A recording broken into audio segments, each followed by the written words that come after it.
Magpapatupad ang PBA ng mga pagbabago sa ilang panuntunan ng liga simula sa susunod na conference upang maihanda ang mga manlalaro ng bansa para sa mga international na competition.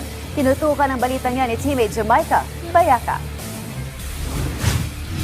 Magpapatupad na ang PBA ng possession arrow sa mga jump ball situations simula sa pagbubukas ng PBA Season 50 Governors Cup sa Hulyo. Inanunsyo ito ni PBA Commissioner Willie Marcial matapos ang pulong kasama ang mga coach ng 12 koponan ng liga. Layunin ng hakbang na iakma ang mga panuntunan ng PBA sa mga alituntunin ng FIBA upang mapadali ang pag-aangkop ng mga manlalaro ng Gilas Pilipinas sa mga international tournaments. Kasabay nito magkakaroon din ng mga pagbabago sa ilang mga tawag kabilang ang mga situational fouls.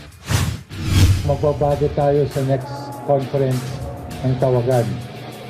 Situational and fouls, picks, and wala ng jump ball, possession arrow.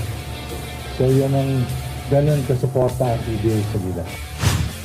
Matatandaang noong season 2023 to 2024, tinanggal na rin ng liga ang pagpayag sa mga manlalaro na magtawag ng sarili nilang timeout bilang bahagi ng pag-aangkop sa FIBA rules. Sa kabila nito, mananatili pa rin sa PBA ang 4 na 12 minutong quarters, 6 na personal fouls at ang 4-point line. Welcome naman kay Gilas Pilipinas Team Manager Al Francis Chua ang hakbang dahil malaki ani ang pagkakaiba ng ilang mga tawag sa PBA at FIBA. Every time we play against pagdating sa FIBA, yung fouls dito, iba yung fouls doon. And we're just adjusting middle of the game na to adjust kung paano. Minsan, sobrang physical sila. Minsan naman, mahipan mo lang foul. So, we need to adapt para hindi naman lahat babaguhin ka. But we're thinking at least to have the players who's playing for Gilas. Sang-ayon din si Gilas Pilipinas Head Coach Tim Cone sa mga pagbabago dahil mas mapapadali niya ang pag-adjust ng mga players mga laro abroad. Players are going to have to start the conference with an open mind and learn to adjust, and that's an uncontrollable for us. We can't control the referee, so it's really on us to adjust.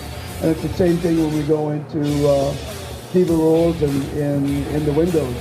The calls are a little bit different, but our players just have to learn to adjust and not lock into that. Just keep playing the next play.